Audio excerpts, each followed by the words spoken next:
മലയാളി മനസ്സിനെ നർമ്മം കൊണ്ട് കയ്യിലെടുത്ത കോംബോ. 90കളിൽ മോളിവുഡിൻ്റെ ഐഡന്റിറ്റിയായ സംവിധായക നായക കൂട്ടുകെട്ട്. 42 വർഷങ്ങൾക്ക് മുൻപ് പൂച്ചക്കൊരു മുക്കുത്തിയിൽ തുടങ്ങിയ മോഹൻലാൽ പ്രിയദർശൻ കോമ്പിനേഷൻ ഇക്കാലയളവിനിടെ 30-ലധികം സിനിമകളാണ് മലയാളിക്ക് സമ്മാനിച്ചത്. സത്യനന്ദിക്കാട് മോഹൻലാൽ ടീം ഫീൽ ഗുഡിൽ പൊതിഞ്ഞ കോമഡി തന്നപ്പോൾ പ്രിയൻ്റെ സിനിമകൾ ഓഫർ ചെയ്തത് ഔട്ട് ആൻഡ് ഔട്ട് ഫണ്ണായിരുന്നു. പ്രിയദർശൻ്റെ ആക്ഷനും കട്ടിനുമിടയിൽ മോഹൻലാൽ തീർത്ത വിസ്മയങ്ങൾ പലതാണ്. ഇന്നസെന്റും കുതിരവട്ടം പപ്പുവും ശ്രീനിവാസനും മാമുക്കോയും ജഗതി ശ്രീകുമാറും എല്ലാം ആ സിനിമകളുടെ പകിട്ട് കൂട്ടിയ ടൂളുകളായി.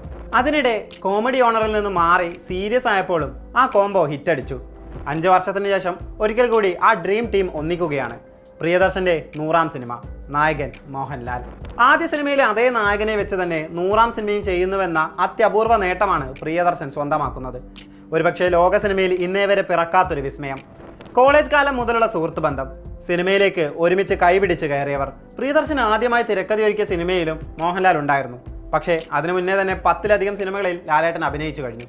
വില്ലൻ വേഷങ്ങളിൽ തുടങ്ങിയ മോഹൻലാൽ വില്ലൻ ആവേണ്ടവനല്ലെന്ന് വിശ്വസിച്ച സുഹൃത്താണ് പ്രിയദർശൻ. നായകനാകേണ്ടവനാണ് ലാൽ എന്നായിരുന്നു അന്നേ പ്രിയന്റെ വാദം. പൂച്ചക്കൊരു മുക്കുത്തി മലയാള സിനിമയിൽ കോമഡിക്കൊരു പുതുതരംഗം സൃഷ്ടിച്ചു. പിന്നീട് ആ കോംബോ അത് തുടർന്നു പോന്നു. ബോയിങ് ബോയിങ്, മഴ പെയ്യുന്നു, മദ്ദളം കൊട്ടുന്നു, അങ്ങനെ തുടക്കകാലത്ത് തന്നെ ബോക്സ് ഓഫീസിലും ഇരുവരും തരംഗമായി.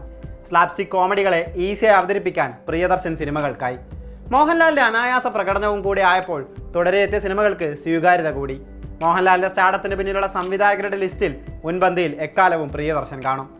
എക്കാലവും ചിരിപ്പിക്കുന്ന തമാശകളും വേദനിപ്പിക്കുന്ന ക്ലൈമാക്സുകളും പ്രിയദർശൻ സിനിമകൾക്ക് മാത്രം സാധ്യമായ ഒന്നാണ്. കാലഘട്ടം ഏതായാലും ആ സിനിമകൾ നമ്മൾക്ക് കണക്ട് ചെയ്യും. തുടക്കം തൊട്ട് ത്രൂ ഔട്ട് ചിരിപ്പിച്ച ശേഷം ക്ലൈമാക്സിൽ കരയിക്കുന്ന പ്രിയദർശൻ.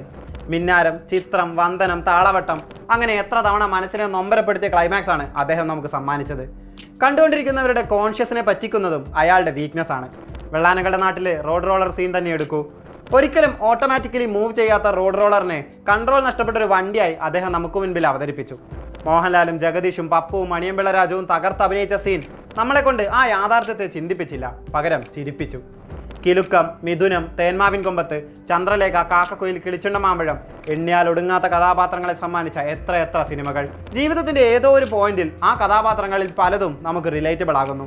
കാശുണ്ടാക്കാൻ പെടാപ്പാടുപെടുന്ന അപ്പുക്കുട്ടനും പ്രേമിച്ച പെണ്ണിനെ സ്വന്തമാക്കാൻ ആഗ്രഹിക്കുന്ന അബ്ദുവുമെല്ലാം അക്കൂട്ടത്തിൽപ്പെടും.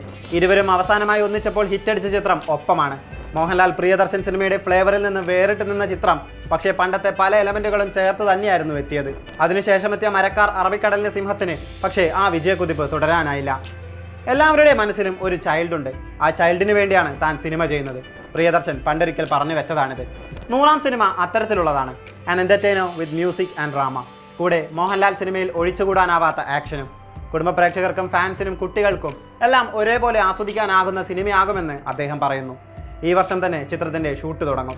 തലമുറകളെ ചിരിപ്പിച്ച സംവിധായകനും രസിപ്പിച്ച നായകനും വീണ്ടും ഒന്നിക്കുമ്പോൾ അത് മനസ്സിന് കുളിർമ നൽകുന്ന മറ്റൊരു ദൃശ്യാനുഭവമായി മാറുമെന്ന് പ്രതീക്ഷിക്കാം.